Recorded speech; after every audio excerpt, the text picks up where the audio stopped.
సినీ నటి కాదంబరి జత్వాని కేసులో IPS officer PSR Anjaneyulu arrest అయ్యారు. ఆయన 37 రోజులుగా ఇప్పుడు జైల్లో ఉన్నారు. ఆయన కేసుకు సంబంధించి 63 మంది సాక్షుల్ని విచారించారు. ఆయన సహనిందితులందరికీ కూడా బెయిల్ వచ్చింది. ఇప్పుడు ఆ కేసు ఆయన బెయిల్ కేసు కోర్టు ముందుకు వెళ్ళింది. కోర్టు ముందుకు వెళ్ళినప్పుడు కోర్టు జడ్జి కొన్ని కీలకమైన వ్యాఖ్యలు చేశాడు. ఈ కేసులో విశేషం అదే. ఈ ప్రధానమైన విశేషం ఏంటంటే, ఒక కేసులో పోలీసులు ఒక ఆమె మీద కేసు పెట్టినప్పుడు, నా మీద పోలీసులు అక్రమ కేసు పెట్టారని ఆమె పోలీస్ ఆఫీసర్ల మీద కేసు పెట్టింది. ఆ కేసు ఆధారంగా ఈయన అరెస్ట్ చేశారు. ఎవరైనా ఒక నిందితుడిని అరెస్ట్ చేసినప్పుడు ఆ నిందితుడు నా మీద అక్రమంగా కేసు పెట్టారని మళ్ళీ పోలీసుల మీద తిరిగి కేసు పెట్టడం అనేది ఇక్కడ ఆశ్చర్యకరమైన విషయం. ఇది ఒక కక్ష సాధింపు చర్యగా హైకోర్టు న్యాయమూర్తి మాట్లాడిన మాటల్లో తెలుస్తోంది.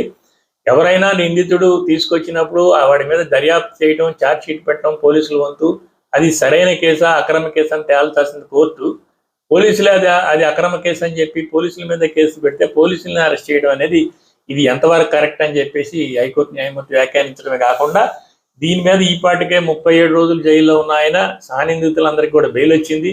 ఇంకా ఆయనకు బెయిల్ ఇవ్వడానికి వీల్లేదని చెప్పేసి వీళ్ళు వాదిస్తున్నప్పుడు, ఆయన ఇదేమన్నా రాజీవ్ గాంధీ హత్య కేసా సుదీర్ఘంగా విచారించడానికి, ఒకవేళ మీకేమైనా అభ్యంతరాలు ఉంటే ఆ బెయిల్ ఇచ్చేటప్పుడు నేను దాని మీద కరెక్ట్గా నిబంధనలు విచారణకు సహకరించడం కానీ ఇతరత్ర నిబంధనలు కూడా కఠినంగానే పెడతాను అని చెప్పి వ్యాఖ్యానించారు.